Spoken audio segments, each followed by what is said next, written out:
हाल ही में एक रिपोर्ट में सुप्रीम कोर्ट ने कहा कि अब मानहानि को अपराध नहीं माना जाना चाहिए। सबसे पहले हम लोग जानेंगे कि मानहानि है क्या। जब किसी व्यक्ति के प्रतिष्ठा, सम्मान अथवा उसके सामाजिक छवि को हानि पहुंचाना। जब कोई व्यक्ति झूठे आरोप, गलत आचरण और असत्य प्रचार के माध्यम से किसी दूसरे व्यक्ति के इज्जत को नुकसान पहुंचाता है तो उसे मानहानि कहते हैं। मानहानि के प्रकार, मानहानि के दो प्रकार हैं, लिखित मानहानि अथवा लाइबल, मौखिक मानहानि अथवा सिलेंडर। लिखित मानहानि, जब किसी की बदनामी लिखित रूप से की जाए, जैसे कि अखबार के माध्यम से, किताबों के माध्यम से, पत्र के माध्यम से, इंटरनेट के माध्यम से। नंबर 2, मौखिक मानहानि, जब किसी की बदनामी मौखिक रूप से की जाए। अब हम लोग जानेंगे कि कानून में मानहानि के लिए क्या प्रावधान किए गए हैं।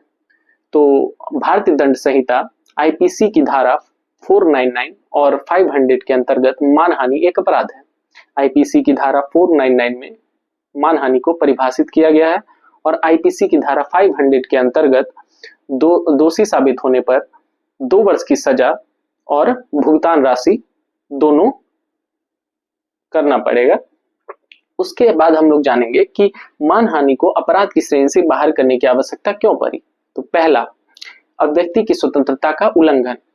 आपराधिक मानहानि के नियम भारतीय संविधान के article 19 clause 1 sub clause A के तहत अधिकारों को प्रतिबंधित कर सकते हैं, क्योंकि कानूनी दंड का डर सार्वजनिक रूप से विचारों की अभिव्यक्ति को रोक सकता है। नंबर 2, असहमति को दबाना। किसी निजी व्यक्ति द्वारा आलोचकों को डराने के लिए इसका उपयोग किया जा सकता है। नंबर 3, स्वतंत्र प्रेस की स्वतंत्रता के लिए खतरा। तो ये 3 हो गए मानहानि को अपराध की श्रेणी से बाहर करने के जो आवश्यकता है वो। उसके बाद हम लोग जानेंगे मानहानि को अपराध की श्रेणी से बाहर करने के पक्ष में क्या सिफारिशें और क्या रिपोर्ट प्रस्तुत किए गए हैं। तो पहला, विधि आयोग की 250वीं रिपोर्ट में यह कहा गया है कि प्रतिष्ठा अथवा रिपुटेशन अनुच्छेद 21 का एक अहम हिस्सा है। दूसरों की भावनाओं को ठेस पहुंचाकर किसी और की अभिव्यक्ति की स्वतंत्रता के लिए प्रतिष्ठा के साथ समझौता नहीं किया जा सकता।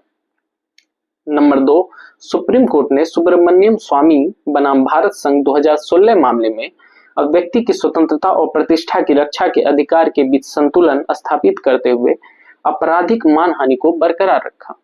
नंबर 3, गुजरात राज्य बनाम गुजरात हाई कोर्ट 1998। कोर्ट ने कहा कि जो सम्मान खो गया है या जो जीवन समाप्त